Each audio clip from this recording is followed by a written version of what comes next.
மிஷ்கினை பற்றி பேசணும்னா பல மணி நேரம் பேசலாம். அவனே பல நாள் கணக்கில் பேசுவான். பட் இருந்தாலும் இந்த மேடையின் நாகரிகம் கருதி இடம் பொருள் ஏவலை கருதி சில விஷயங்களை சொல்லிக்க விரும்புகிறேன். எல்லாரும் சொல்ற மாதிரி ஐ லவ் யூ மிஷ்கின். எல்லா வயசானவங்களா வந்து சொல்லுவாங்க, அதான் ஆம்பளைங்களா தான் சொல்லுவாங்க. இந்த படத்தை எனக்கு மிஷ்கின் கிட்ட ரொம்ப ரொம்ப ரொம்ப பிடிச்ச விஷயம் என்னன்னா ஹைலி ப்ரொஃபஷனல்.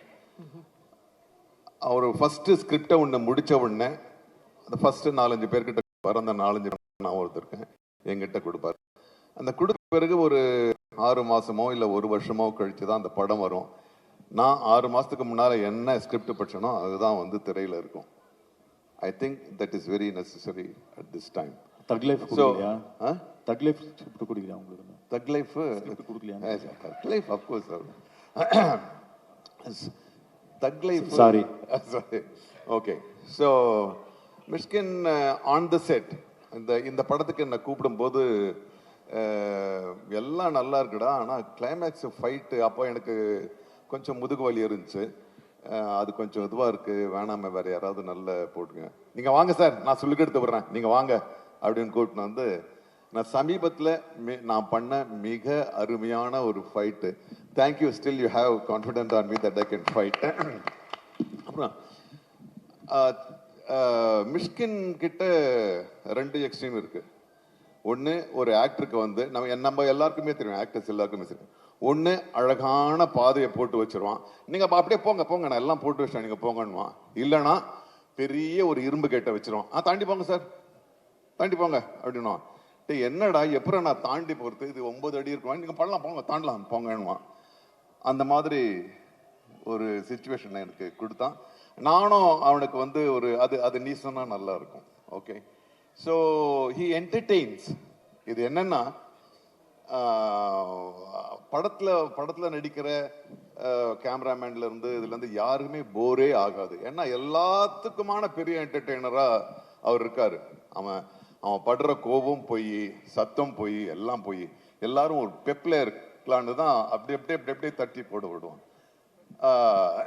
எனக்கு ஒரே ஒரு சின்ன இன்சிடென்ட் நடந்துச்சு. ப்ளீஸ் சொல்லுங்க.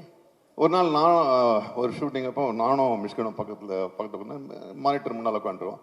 உடனே மைக்கை என்கிட்ட கொடுத்துட்டு நீங்கள் சார் ஒரு நிமிஷம் நான் போய் ஏதோ கரெக்ட் பண்ண போனோம். அந்த மைக்கை வச்சுட்டு உட்காந்துட்டு வந்தபோது ஏதோ ஒரு அழுக சத்தம் கேட்டுச்சு. என்னடா யார் அழுகிறா, பக்கத்தில் யாருமே இல்லை, பார்த்தா அந்த மைக் அழுதுகிட்டு இருந்துச்சு. நான் கேட்டேன் மைக் கிட்ட, ஏன்பா என்ன உனக்கு பிரச்சனை, ஏன் அழுகுற, நல்லா தானே போயிட்டு இருக்கு. இல்லை சார், நாங்கள் வந்து பட்டிமன்றத்துக்கு கவிதை அரங்குகளுக்கு போகிற மைக்கு, அந்த மைக்கெல்லாம் வெளியில் போட்டதுனால அது இதுக்கெல்லாம் வர மைக்கு வெளியில் போட்டதுனால இந்த மைக்கை எங்களுக்கு கொடுத்து அனுப்பிச்சிட்டாங்க. மிஷ்கின் சார் கவிதைகளை என்னால் கேட்க முடியல சார்.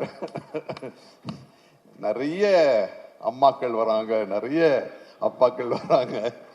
ஸோ அதுக்கப்புறம் நான் சொன்னேன், கிடையாது அப்படியெல்லாம் ஒன்றும் கிடையாது, நாங்கள்லாம் சந்தோஷமாக தான் இருக்கோம், நீங்கள் அதை சந்தோஷமாக எடுத்துக்கணும்னு ஒன்று. அப்புறம் அந்த மைக்கு வழக்கமாக சிரிக்க ஆரம்பிச்சது. உன்னுடைய கவிதைகளை, உன்னுடைய வார்த்தைகளை, உன்னுடைய எல்லாத்தையும் எடுத்துக்கிச்சு. ஸோ இந்த ட்ரெயின் படம் நான் ஒன்று சொல்லணுன்னா, நான் இது வந்து இந்த மரபு ரீதியாக இந்த இதில் பண்ணுன்றதுக்காக கிடையாது.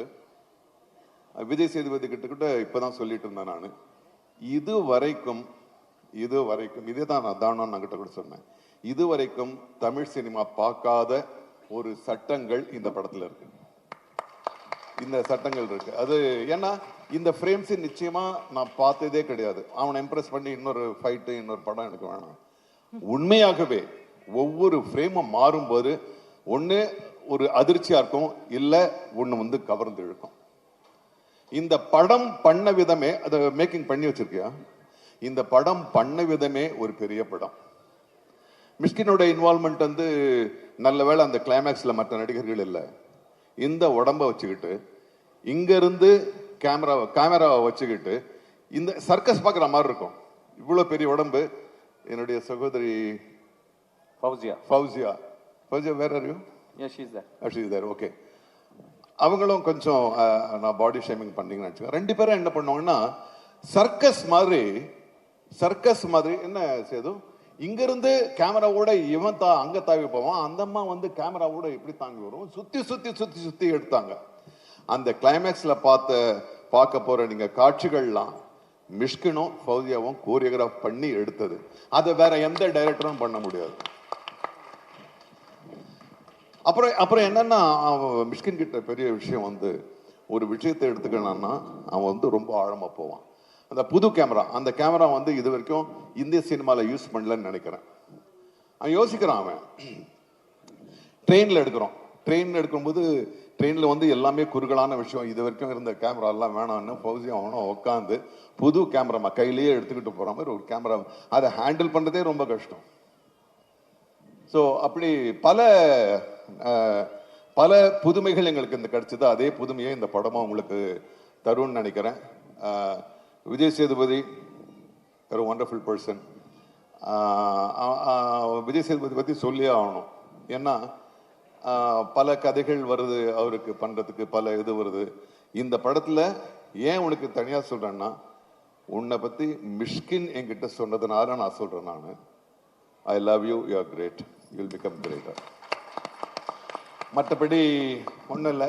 ரொம்ப நாள் கழிச்சு என்னுடைய ஆசிரியர் யோகி சேதுவோட நடிச்சது ஒரு பெரிய பெருமை.